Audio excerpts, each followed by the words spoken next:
Well, that dangerously cold Arctic blast has returned to the region. It's really settled in. And on top of course, it's just cold outside. We've got this wind chill, which is fierce out there. I have argued forever that wind is the worst element of weather. It makes everything worse. It does make everything worse. When it's like this, especially, it was so cold today. It's deceiving when you look at scenes like that because that looks absolutely beautiful. And it doesn't look overly windy, but boy, it's got a bite out there. Yes, and there's something a little bit magical about super cold weather. It's just kind of magical. But the magic to me comes when it's relatively calm. And at Silver Mountain right now, it is beautiful and it does look downright gorgeous, but it's cold.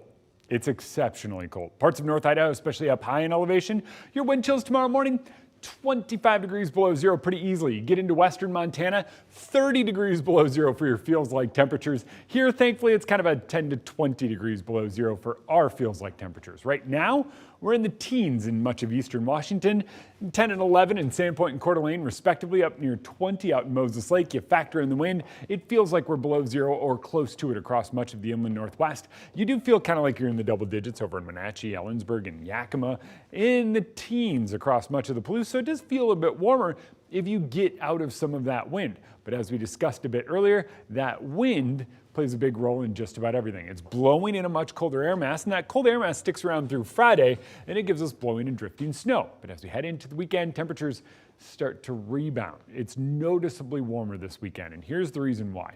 Today, 15 to 25 mile per hour winds kind of sustain. Tonight, those winds drop to about 10 to 20 miles per hour. As we get into the day on Friday, 5 to 10, basically calm. Basically, you're just gonna go, haha, no wind.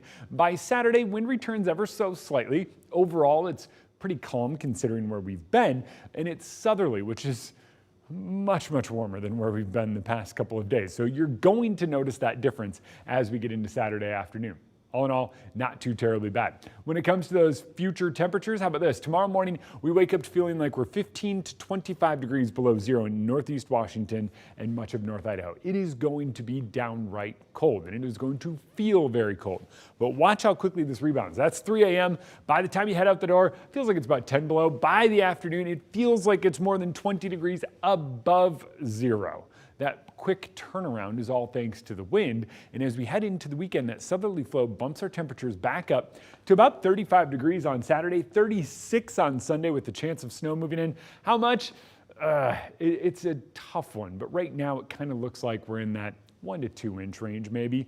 And then over the course of the next few days, temperatures climb into the mid 30s each and every day. All in all, not bad. In mid 30s means everything on the roads that's ice and snow right now and a lack of wind and warm temperatures, it's all gonna melt. It's all gonna melt by the time we get into early next week.